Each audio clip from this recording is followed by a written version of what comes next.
بسم الله الرحمن الرحیم. په مخکینی درسونو کې مونږ ویل چې قرآن کریم کې داسې یو ریاضي سیستم موجود دی چې حتی یو حرف هم که پر قرآن کریم کې زیات او یا کم شي او یا د خپل ځای نه بې ځایه شي، نو د دې سیستم په واسطه یې غلطي سمدستي نیول کیږي.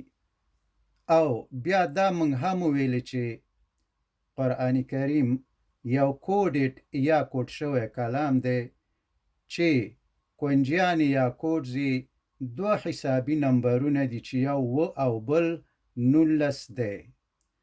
او همدارنګه د 19م نمبر حفاظتي رول په اولنۍ او وروستنۍ وحی او بسم الله الرحمن الرحیم کې ولیدو.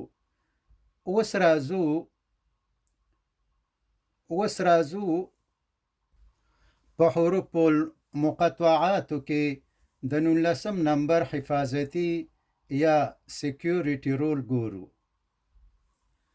په قرآن کریم کې د 9 سورتونو په شروع کې حروف المقطعات راغلي دي، لکه الف لام میم، الف لام را، طه او نور. مقطعات ټول 14 سیټونه دي. د دې مطلب دا دی چې الف لام میم یو سیټ او الف لام را بل سیټ، قاف بل سیټ او په همدې ترتیب 14 سیټونه دي. زه به نومونه واخلم او تاسو یې شمار کئ. نون، قاف، صاد، طه، طاسین، حامیم، یاسین، الف لام میم، الف لام را، الف لام میم صاد، الف لام میم را، طاسین میم، کاف ها یا عین صاد، حامیم عین سین قاف. په دې کې ځینې سیټونه داسې دي چې د یو نه د زیاتو سورتونو په شروع کې راځي. مثلا الف لام میم د 6 سورتونو په شروع کې راځي او الف لام را د 5 سورتونو په شروع کې راځي. بل خبره دا ده چې په دې 14 سیټونو کې ټول 14 حروف استعمال شوي دي. د دې مطلب دا دی چې د عربي ژبې الف با تا 28 حروف دي چې د دې جملې نه صرف 14 حروف په مقطعاتو کې استعمال شوي دي. اوس که موږ دا خپل خبرې په لنډ ډول ولیکو، نو موږ وویل چې په ټول قرآن کریم کې صرف په 9 سورتونو کې یا د 9 سورتونو په سر کې حروف المقطعات استعمال شوي دي. 9 سورتونه او دا ټول مقطعات 14 سیټونه دي او په دې ټولو 14 سیټونو کې 14 حروف استعمال شوي دي. د 9 سورتونو په شروع کې مقطعات راغلي او ټول سیټونه د مقطعاتو 14 دي او ټول پکې 14 حروف استعمال شوي دي.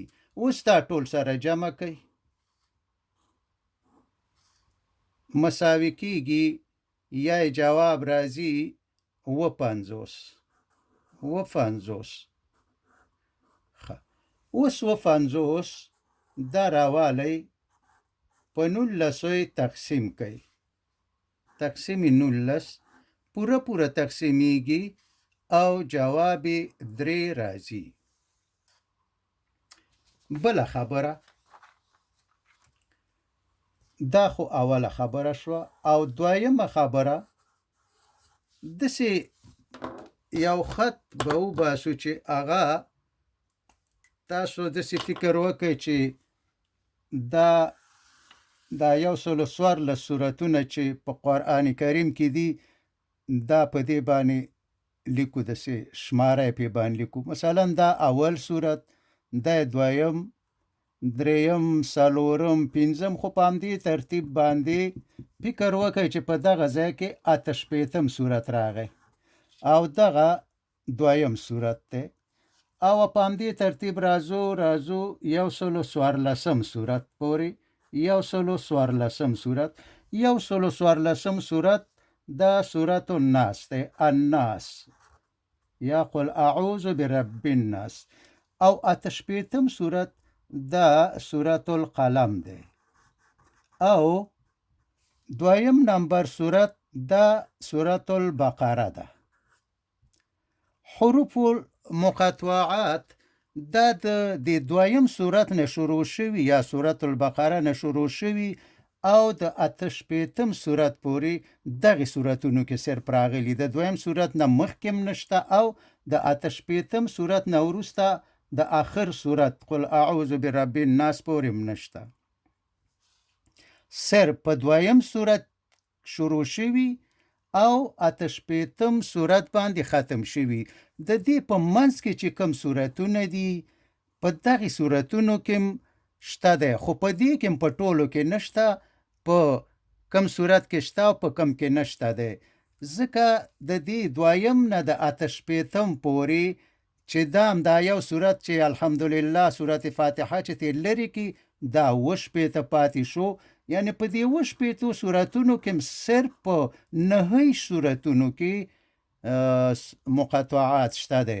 نو دا 7 نه 9 منفي کوي باقي پاتې کېږي 18. یعنی په دې فاصله کې یعنی د دویم نه د اته شپېتم صورت پورې چې ټول 7 راځي ځکه چې یو دلته ترې کم شو، په دې کې هم 9 صورتونو کې مقطعات دي، په ټولو کې نه دي. نو دا 9 شم د دې 7 نه چې کم که 18 پاتې شو. 18 اوس راوالی دا په 19 باندې تقسیم کوي، بالکل پوره تقسیمیږي، جواب 2. درېیمه خبره دا ده چې په قرآن کریم کې 2 سورتونه داسې راغلي دي یا داسې 2 سورته پکې دي چې د هغې په مقطعاتو کې قاف راغلی دی. چې اول صورت چې په مقطعاتو کې قاف راغلی هغه سورت شورا یا 42 نمبر صورت دی په قرآن کریم کې چې د دې په مقطعاتو کې قاف راغلی دی. یعنی د مقطعات دی حامیم او آیات دی بیا عین سین او قاف. ګورئ قاف په مقطعاتو کې راغلی دی. اوس په دې صورت کې د قاف حروف شمارو، یعنی چې په دې ټول صورت کې 100 وارې قاف راغلی دی. په هر آیات کې 1 یا 2 وارې یا لږ یا ډیر یا پکې نه راغلی، خو ټول صورت کې چې څومره قافونه دي ټول شمارو. چې کله یې وشمارو نو ټول قافونه په 42م صورت یا سورت شورا کې 50 دي. 50 قافونه پکې دي. وبخئ. اوس دا 50 راوالی په 19 باندې تقسیم کوي، بالکل پوره تقسیمیږي او جواب 3 راځي. او بل صورت چې د هغې په مقطعاتو کې قاف راغلی دی هغه سورت القاف دی. سورت قاف د دې په مقطعاتو کې هم قاف راغلی دی. هغه داسې قاف والقرآن المجيد والقرآن المجيد. قاف والقرآن المجيد. دی صورت کې سره د دې چې په قرآن کې دا او سورت قاف او سورت شورا یو د بل نه لري دي، نږدې نه دي، ځکه تقریبا 8 سورتونه فاصله ده پکې، یو د بل نه 8 سورت مخکې او وروسته دي، او د آیاتونو تعداد هم په دې او په هغې کې فرق لري، ځکه سورت شورا کې 53 آیاتونه دي او په سورت قاف کې 45 آیاتونه دي. خو بیا هم چې په سورت القاف کې مونږه د قاف حروف وشمارو، دا هم 50 حروف راځي، یعنی په سورت قاف کې هم 50 حروف راغلي د قاف. اوس دا 50 تقسیم په 19 کوي، بالکل پوره تقسیمیږي او جواب 3 راځي.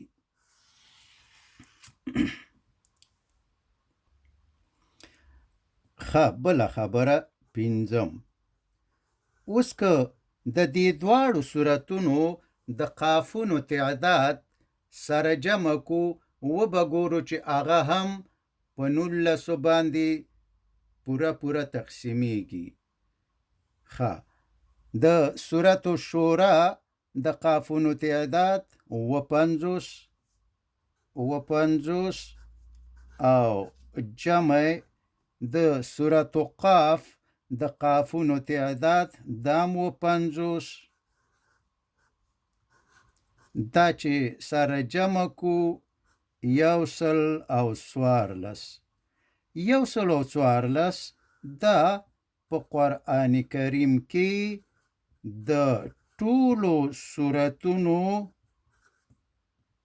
تعداد دی، د ټولو سورتونو تعداد دی.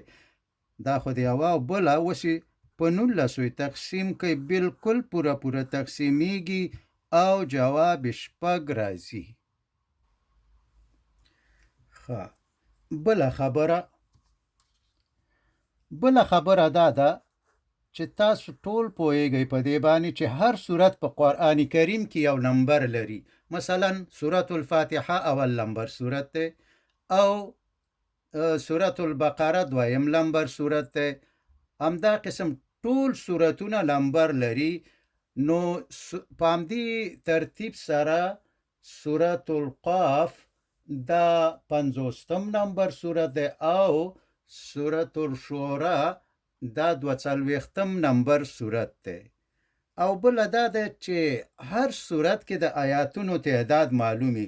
مثلا سورت العلق په دې کې د آیاتونو تعداد 19 دی، او مثلا سورت نصر یا اذا جاء نصر الله دا 3 آیات دی.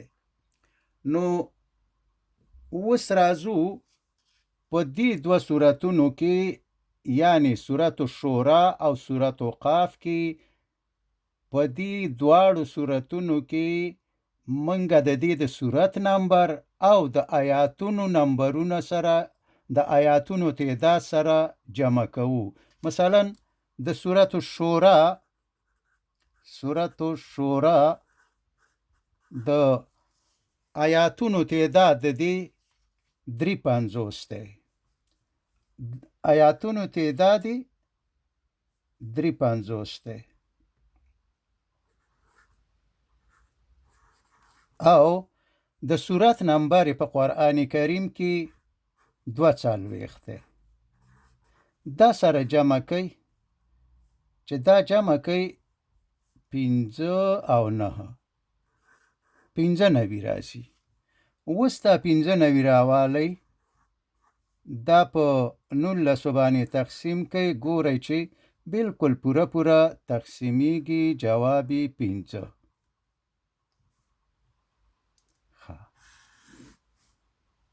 بله خبره 8. اوس د سورت قاف د سورت نمبر راوالی 50. سورت القاف 50 نمبر سورت دی په قرآن کریم کې او د آیاتونو تعداد 45 دی. دا سره جمع کوي دام 95. اوس 95 په 19 تقسیم کوي، بالکل پوره تقسیمیږي، جواب 15.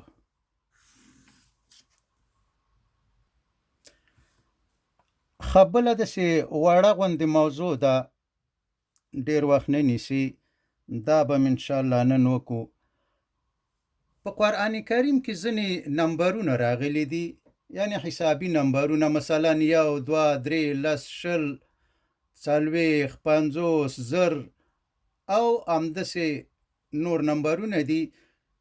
که دا ټول نمبرونه د یو وار دپاره ولیکو، یعنی معنا ده بعضې نمبرونه لکه 1 یا 2 کیدای شي چې د یو نه زیات استعمال شوي، فرضاً څو ځایه راغلي، خو موږ دلته صرف یو وارې هر نمبر نیسو او بیا دا ټول سره جمع کوو. چې کله حاصل جمع راوځي نو هغه به م انشاءالله چې په 19 باندې پوره تقسیم شي، او که تقسیم نشي نو بیا دا سیستم غلط دی. ښه، دغه به ولیکو، ټول نمبرونه به ولیکو او سره به یې جمع کو. مثلا 1 دا نمبر په قرآن کې راغلی، 2 راغلی به د دې سره جمع کو، همداسې 3 راغلی به دې سره جمع کو، 4 راغلی او همداسې جمع 5. زه صرف هغه نمبرونه لیکم چې په قرآن شریف کې راغلي دي، او جمع 6 جمع 7 جمع 8 جمع 9 جمع 10 جمع 11 او جمع 12 14 15 16 17 دا نشته په قرآن کې، دا نه دي راغلي. 19 نمبر شته او 20 نمبر شته، بیا 10 نمبر شته او بیا 40 او بیا 50 دغه 40 او بیا 80 او 90 او 80 90 نشته، 90 شته دی او 100 بیا شته او بیا 200 شته، جمع بیا 300 او بیا ورپسې زر دي، زر شته په قرآن کې او 2000 شته دی، 2000 او جمع 50 شته او جمع 50,000 او جمع 1,00,000. دغه حسابي نمبرونه په قرآن کریم کې شته دی. نو دا منګه ټول سره جمع کوو. کله چې دا ټول سره جمع کو مساوي کیږي 1,02,000 او 140. اوس دا ټول په 19 باندې تقسیم کوي. دا چې په 19 باندې تقسیم کوي بالکل پوره تقسیمیږي او جواب 8,500 او 40 راځي. 8,540 راځي. ما تقسیم کړي، تاسو هم تقسیم کوي، که جمع کوئ جمع هم کوي، بیا تقسیم کوي. ما خو کړي دی، انشاءالله بالکل صحیح دی. دا په 19 کې ضرب کوي، بالکل 1,02,000 او 140 درکوي. او که دا ټول سره جمع کوي د دې حاصل جمع 1,02,140 راځي. وما علينا إلا البلاغ، وصلى الله تعالى على خير خلقه محمد وآله وأصحابه وأزواجه وذريته أجمعين.